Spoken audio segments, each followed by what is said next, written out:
Welcome to the October 2017 edition of City Connector, right here on City TV and brought to you by the fine folks at the City of Douglasville. I am Lee Brogdon-Culberson of ProfessionalMojo.com, and as you know, I say it every month, there's so many great things happening in our community, and fall really is a super special time in and around the City of Douglasville and our greater community. On today's show, you're going to hear a lot about that, so make sure you have your calendar handy. Make sure you have your pen or pencil in hand or your laptop so you can take notes, and make sure you have that cup of coffee because we're going to be right back and you're not going to want to miss a bit of it.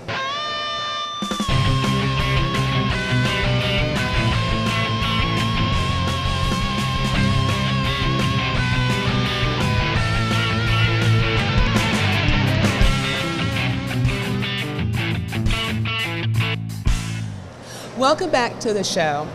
One of my favorite things about being here on City Connector is we get to learn about people in and around our community that are making real differences in people's lives. And so joining me at the table here, one of those individuals, Roger Leggett. Roger, welcome to City Connector. Thank you for having me. And people may notice that we have a little something different here behind us, and this is something that you invented that does make a difference in children's lives every day. So why don't you tell me a little bit about what it is first and what pushed you to invent it?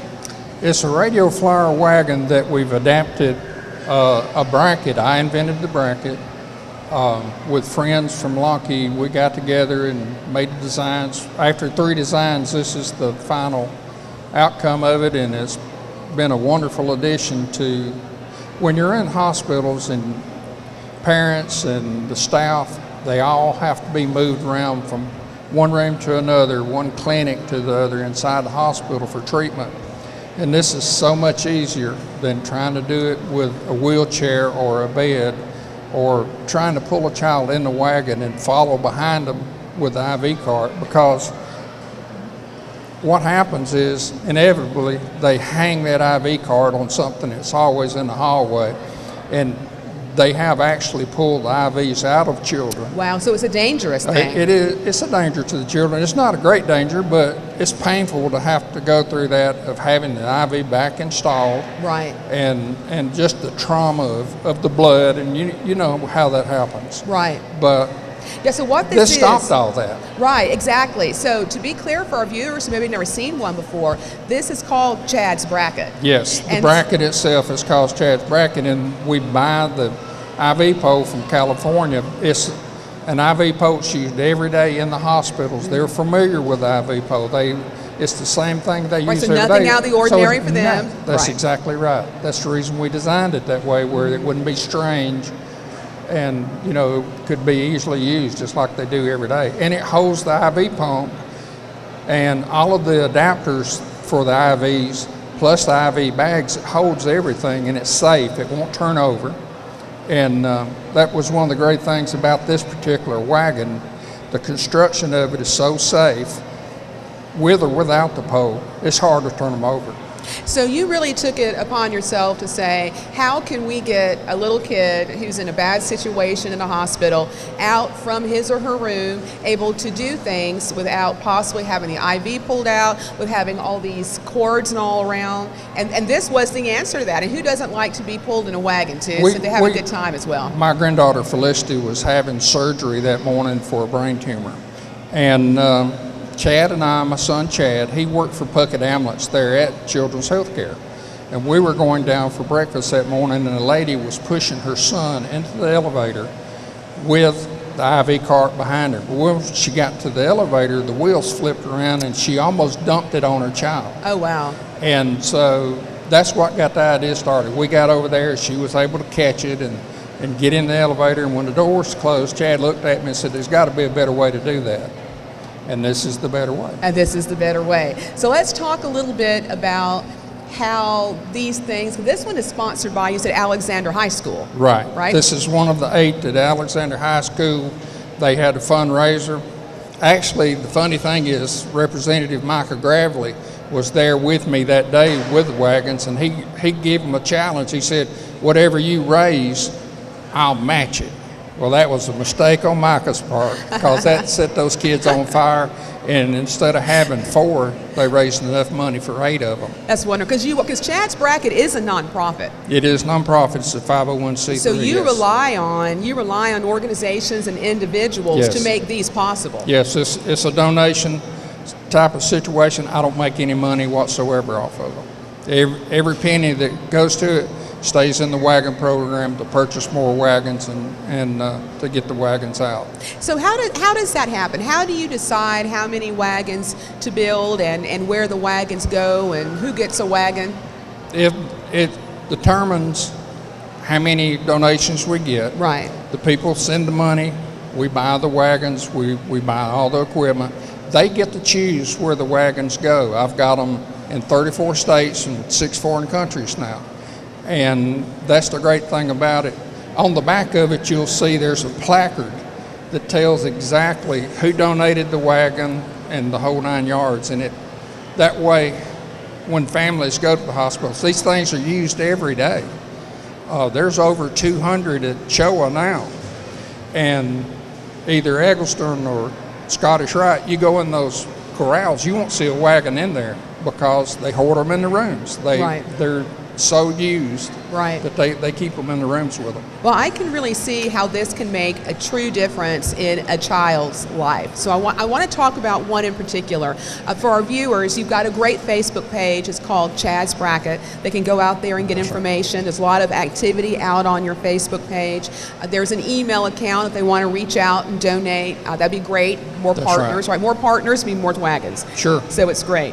But on the Facebook page, when I was out there looking, one of the things that I saw was a photo from, I think maybe it was from July, I can't recall, but it was recent. It was 4th of July last year, yes. And it was a photo, and there was Dad, and the little girl was in the wagon, and he said that made all the difference in the world to his little girl, that she got to go outside, she got to see the fireworks, and that would not have happened. That's right. Had it not been, I know I'm going to cry, if it had not been for them being in the wagon. One of my friends, her niece Addie, was the little girl in that picture, and she's no longer with us, unfortunately. She didn't survive her cancer. But that was the only way Addie could have gotten outside to see the fireworks off the top of Children's Healthcare. So it just worked out great. She was a wonderful little girl, and unfortunately she didn't survive, but that made her day being able to go out and see the fireworks. It really did. I mean, that was a quality of life moment for her and Sure. the parents, my goodness, and the parents. All right, well, let's talk a little bit about, you're in 6 foreign countries, you're in 34 states. You said 585 of these little wagons Yes. have been built. 585, and I've got 7 in the shop now that I received 4 in the past week, and then 3 last week that have to be built and sent out. 2 of them are going to Huntsville, Alabama, to a hospital out there. One of my friends lives in Huntsville, so we're going to carry the wagons out there and visit him, and he and I were in the fire department together a long time ago, and so it gives another opportunity to go see David that way. But and then one of them, her granddaughter, just passed away about 3 months ago, and one of those wagons is going to go to Eggleston in her name. So you have a lot going on. So if someone wants to be involved and they want to help you, because this is truly something from the heart. So if they want to help you with it, whether it's donations or they want to be a corporate partner, how do they do that? Contact us on chadsbracket@gmail.com or on the Facebook website, Chad's Bracket at Facebook, and that's how we do it. Or they can call me directly. My number's 404-408-7143, and then we'll make it happen. But well, Roger, let me ask you this as we kind of come to the close of our segment. You've already retired once. Once. That's right, you retired once. Do you see yourself in the foreseeable future not making these? I hope not. I hope they keep coming, because the thing about it is families go, this is just a small thing what happens to families. Once they go and they get that diagnosis that their child has cancer or their child has some type of injury or treatment that needs to be done at Children's Healthcare or any of the children's hospitals.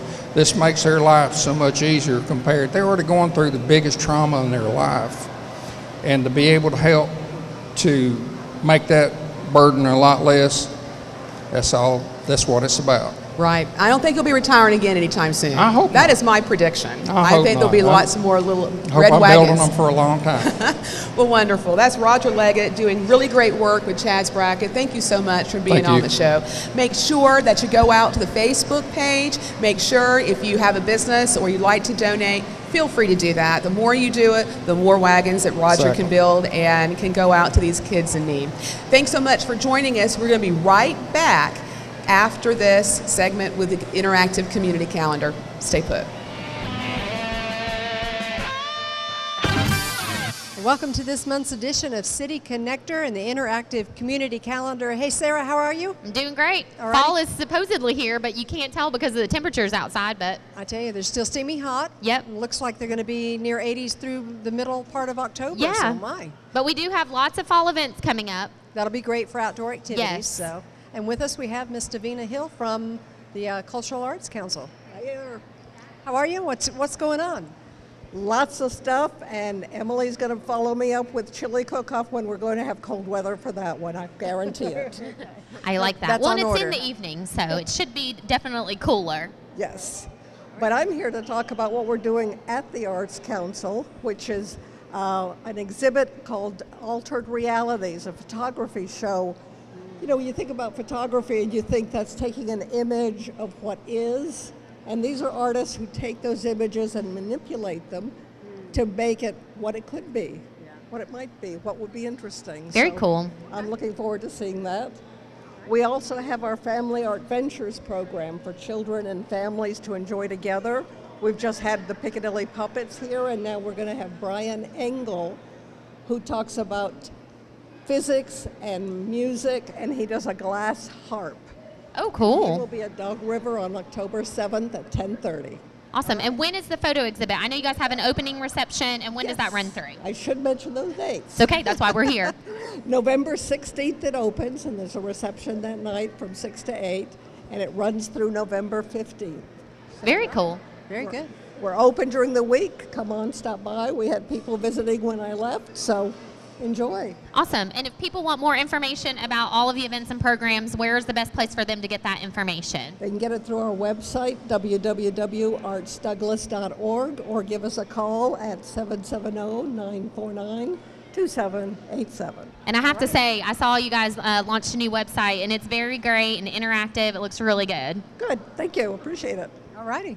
Yes. Thank you, Ms. Davina. Thanks, Davina. We'll be back with more City Connector in a minute. And Kelly, tell them Yes. how to come visit us. We're here the last Tuesday of every month at 11:30. Sign up to do some promotion of your activities here in the community. However, we're going to make a few changes, but we'll talk about that coming up next. All Sounds righty. good. Recently, our country has witnessed catastrophic devastation. Hurricanes and flooding have upended lives and livelihoods. Across this great country, Americans have answered the call. That special calling that compels us, when others are down, to step up and do whatever it takes. America's at her best when, against all odds, we come together and lift each other up. Please donate to oneamericaappeal.org. America needs you. Thank you. Thank you. Thank you. Thank you. Thank you.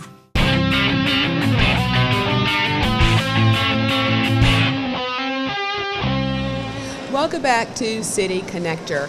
You know, we have a lot of great things, fun things going on in our community in the fall, but there's also some serious subjects that we as citizens, as family members, as individuals need to be aware of. And this is one of those times that it pays to know what's going on, have a plan, and be educated. So we're going to hear about that right now from Sherri Yearta from the Fire Department. Welcome. Thank you.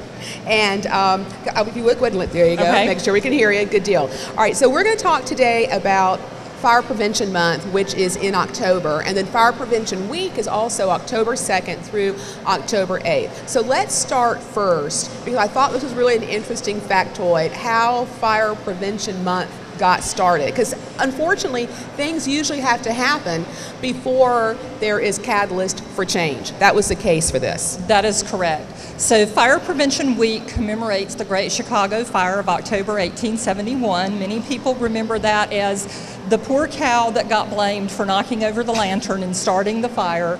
That fire burned for 2 days. It left over 100,000 people homeless, destroyed over 17,000 structures. That's houses, barns, businesses, but structures. Burned over 2,000 acres when you think about the magnitude of that. And also, there were more than 250 deaths related to that fire. So that was the catalyst for a lot of our fire codes, which are ever evolving and changing based on what's happening.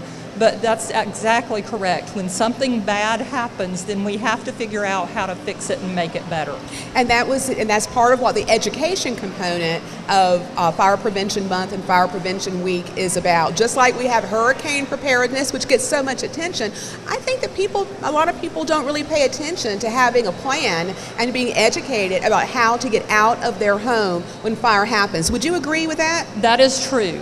The campaign for this year from the National Fire Protection Association is actually Every Second Counts, plan 2 ways out. And that plan is the key to that. You need to have a plan with your family, practice that plan, include everybody in the household in that practice and the planning phase of it as well, and know 2 ways out of every room. So the planning and the practicing of that is extremely important for saving lives. Right, and you really should actually draw a grid. One of the things I saw, and there are tools online that will give you like a template for drawing a grid or that plan for your house. And especially with little kids, right? You practice it over and over and over. You go here, you go there, you go out this door, you climb out that window.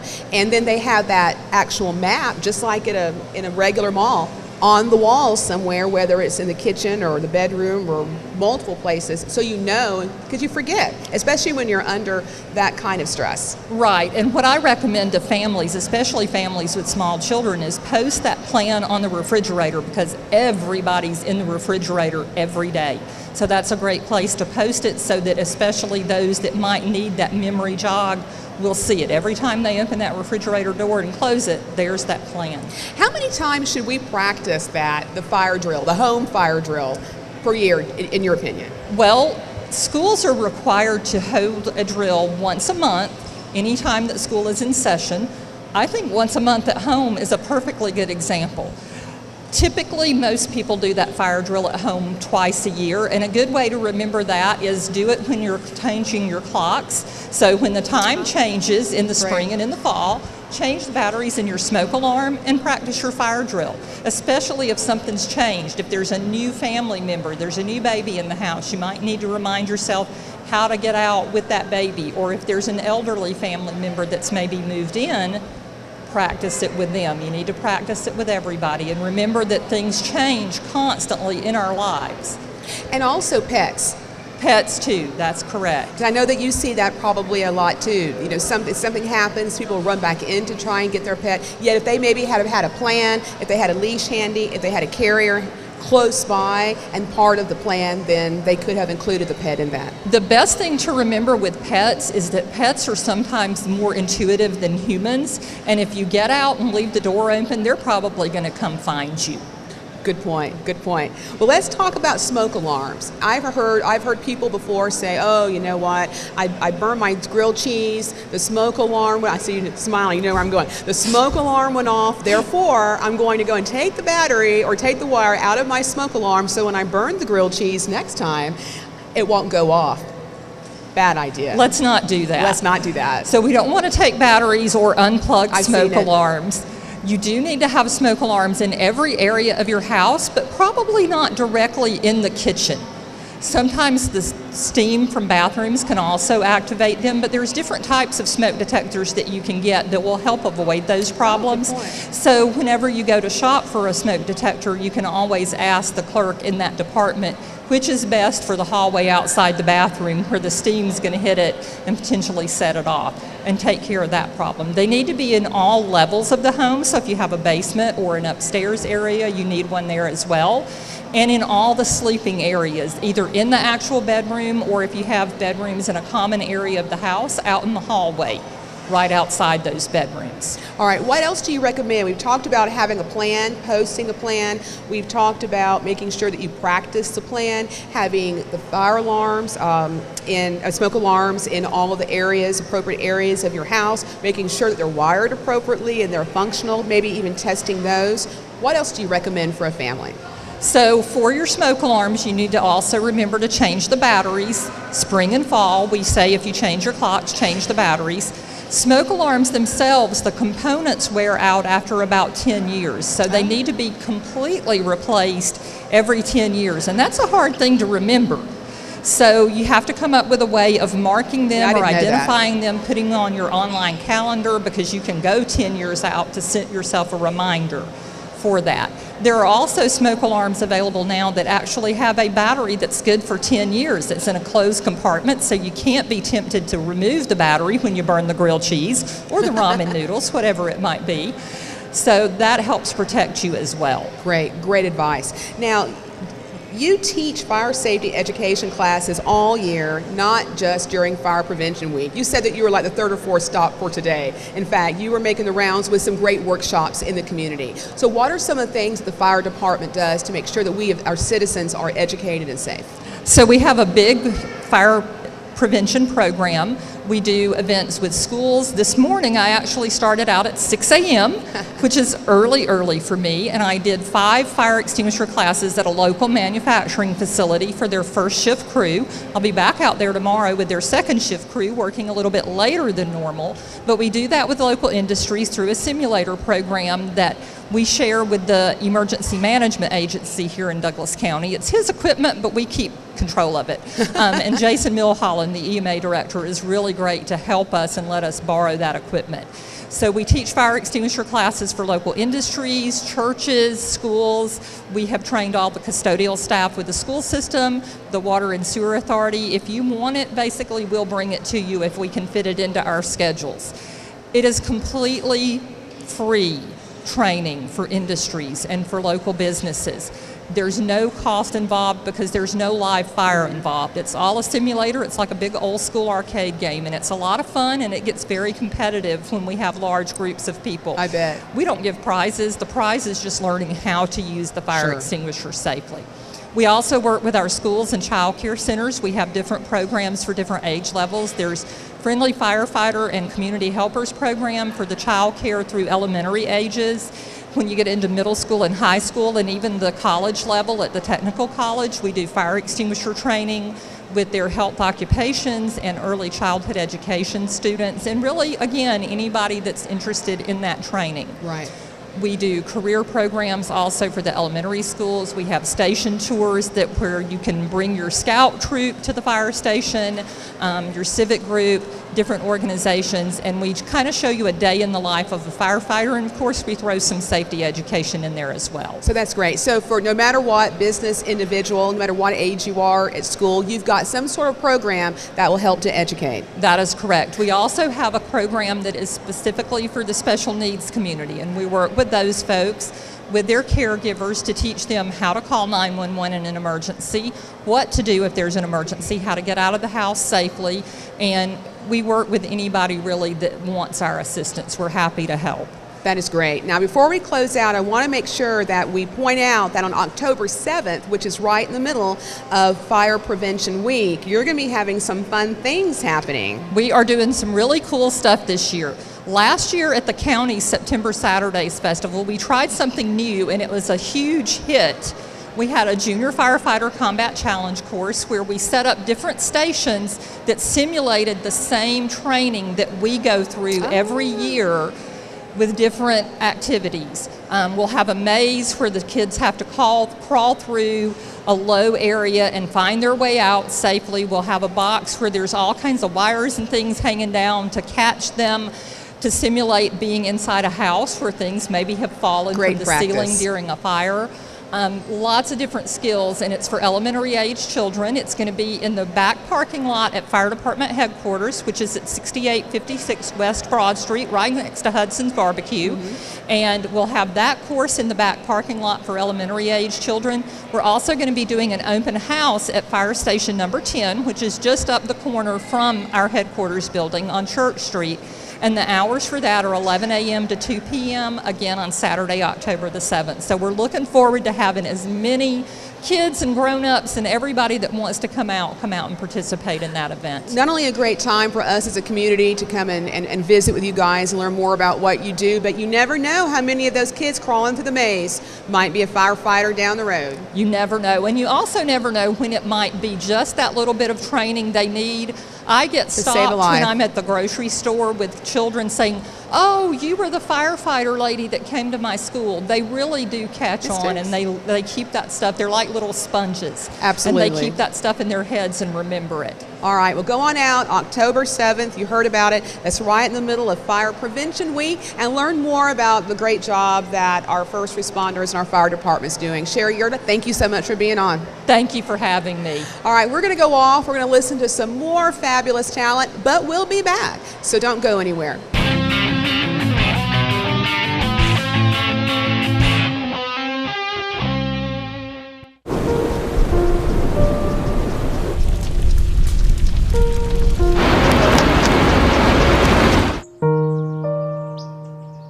Don't wait. Communicate. Make your emergency plan today.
want to eat apples and bananas. I need to eat apples and bananas. Why can't I eat apples and bananas? Support the Feeding America nationwide network of food banks to help provide meals to those in need. Join us at feedingamerica.org.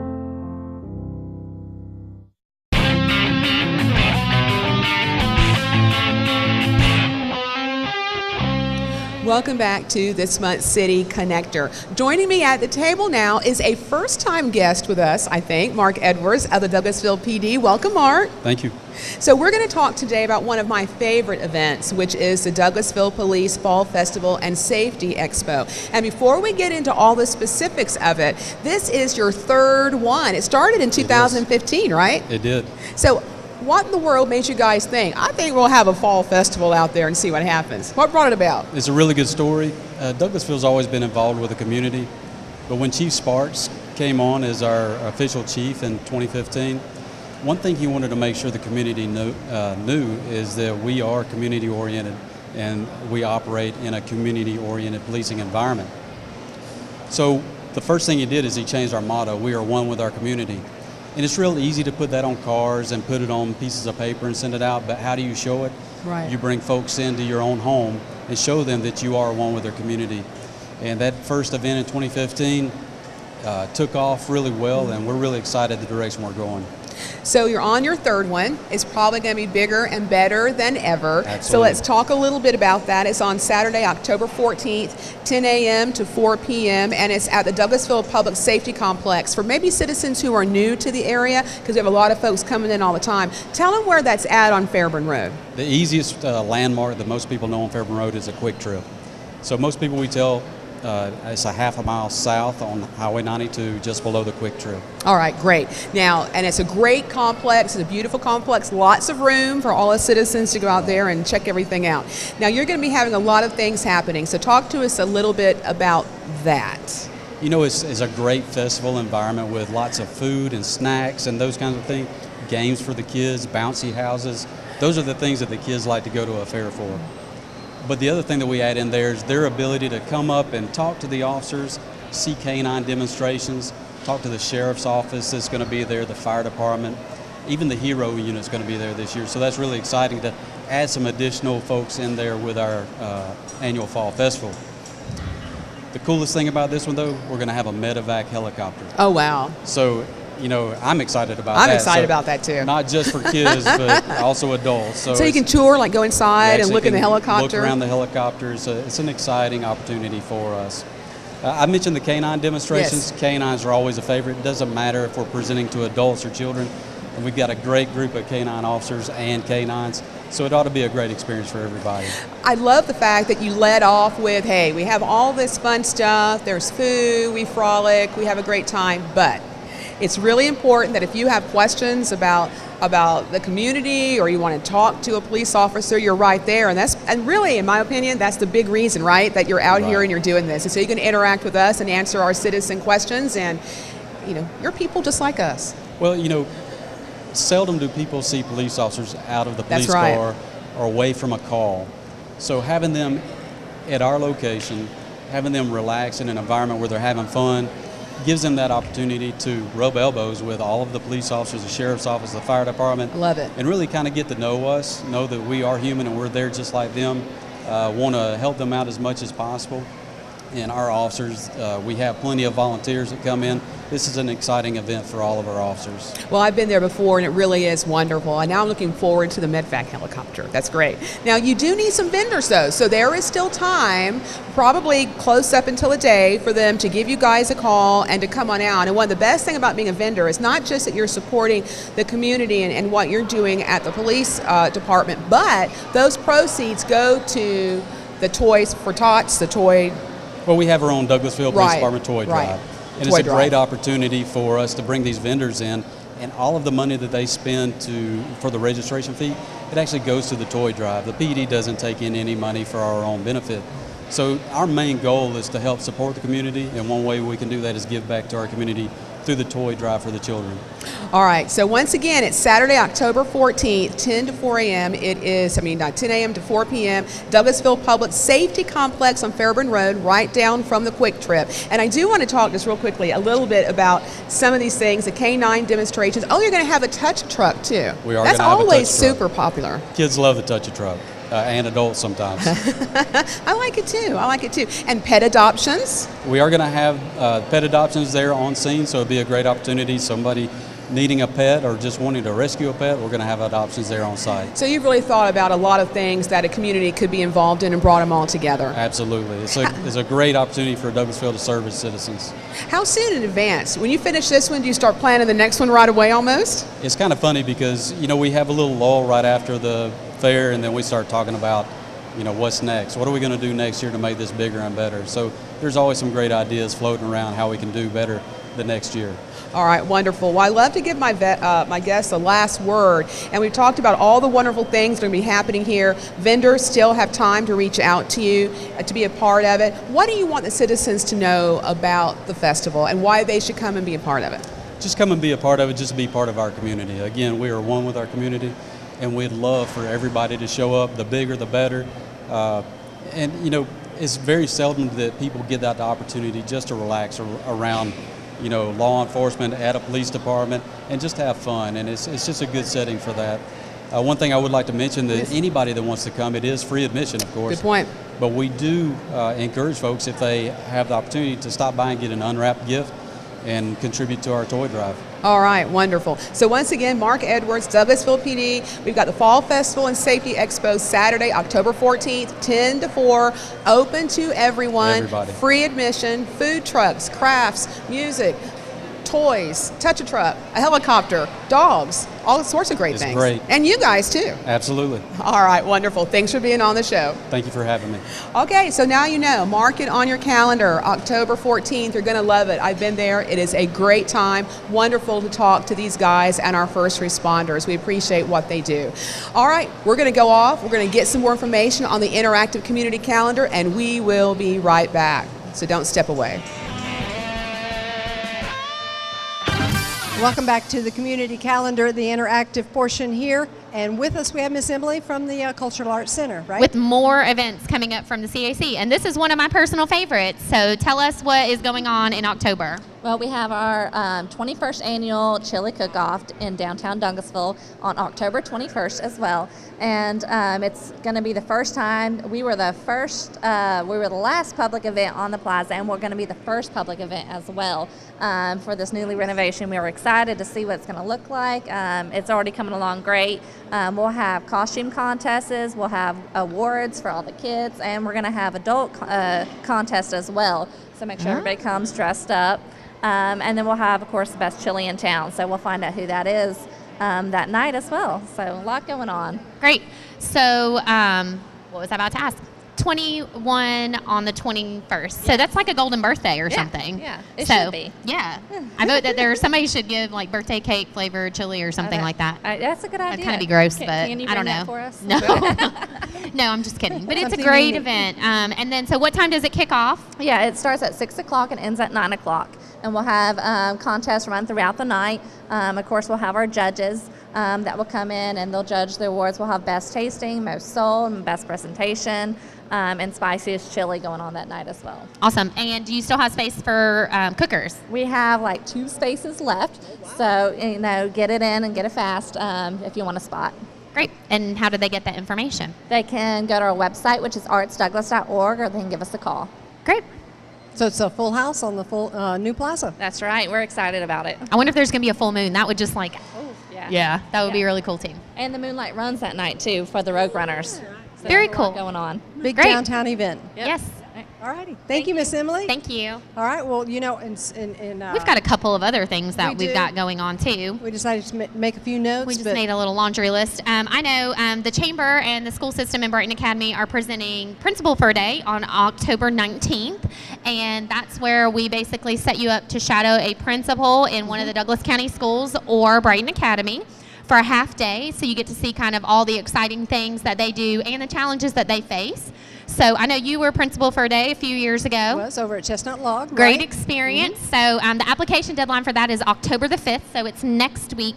But you can still get some information on that. You can just visit our website. It's douglascountygeorgia.com, or you can call the chamber at 770-942-5022. We'd love to help you do that. All right. What about other chamber events that may be happening here in the latter part of the fall? Oh, yeah. So we have our golf classic on this Friday.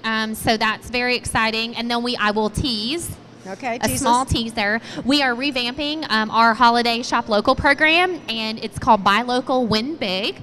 And I'm just going to say that the prize winnings have doubled, and there's a chance for local businesses to win. And so we'll be talking about that more at the next City Connector. That's great. And speaking of next City Connector, we're going to make a little bit of adjustment in October, because traditionally it would fall on the last Tuesday, which happens to be Halloween. Yep. A lot of other standing events that happen that day, so we're going to adjust to the 24th, that week prior. So if you're needing to promote an event in October, join us. Come the second to last Tuesday of the month. The fourth Tuesday of the month. Tuesday. We're going to really confuse them all, aren't we? Yeah, whatever. I hope we're here. We'll be here on the 24th. We will be here. All right. We also have the Gravity Games, Google-sponsored event, and a great downtown activity. That's going to happen on November the 4th, starting bright and early, 9 a.m. there on Church Street. Yep. And every Douglas County school will be participating. It's the first time ever. That is wonderful Every school news. got a car sponsored, so it's very exciting. That's great. Awesome support from the business community and all of our local, businesses and everyone. What a great way to grow that activity and STEM research and projects there in the schools as well. December the 1st, should we already go ahead and mention Christmas things going on? Well, we have to, because you can already go ahead and sign up to have a float in the parade, which is December 1st at 6:30. It's our lighted Christmas parade on Friday, that Friday evening. So come downtown and enjoy a parade. If you're a business or an organization that would like to participate, we're asking for a lighted float or display. There you go, display. And they're doing the tree lighting immediately following the parade. I heard that this morning. And then I know that they'll have the reindeer, Santa, and maybe some white stuff that falls from the sky. So it's a great event. If we don't have it natural, we'll just we're in Georgia. We never know if we're going to get snow, but I'm going to say that the chances are pretty likely on December 1st. All right. Well, we've got a lot going on. Our November show for City Connector we do on the evening so that we can produce a Christmas series show. So we'll be doing that also in November. So a lot of changes. You can keep up with that, though, on the city's website, douglasvillega.gov. Yep. Find out those events. But a lot happening here in our community. Yes. And there's even more, like you said, on your website, also our chamber website and the county website. And again, if you want to come and hang out, come on October 24th at 11:30 here in the food court at Arbor Place Mall. Right. We'll be back with more City Connector.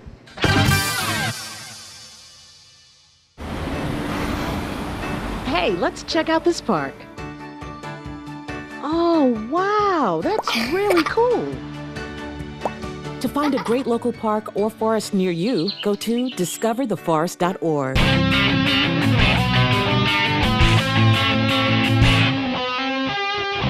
Thanks so much for being a part of this month's show right here on City Connector. We've heard a lot of wonderful stories, a lot of wonderful things happening right here in our community. And I sincerely hope that you've taken a moment and you've put these on your calendar, because we have unparalleled access to all of the folks in our community, to the police department, the fire department. There aren't a lot of communities who are like that. And so we really appreciate them opening up their homes, as they called it, to us. And you also heard about wonderful ways that citizens right here are giving back, for example, with Roger Leggett. So mark it on your calendar, listen again, and you have an opportunity to share this with all of your friends and neighbors. It's going to be on YouTube, it's on the TV, it's on Facebook. You're going to see the link out on Twitter. So I encourage you to take it and share it with someone you love, because they will appreciate it. Now, remember, next month, we're going to be taping on October 24th, which is a little bit earlier. So I want you to come on down, be a part of the studio audience right here, October 24th, high noon at the food court in Arbor Place Mall. I'll be right here waiting for you, and I hope to see you. Don't forget, great talent, great events, great information, all right here on City Connector. So until next month, you guys take care.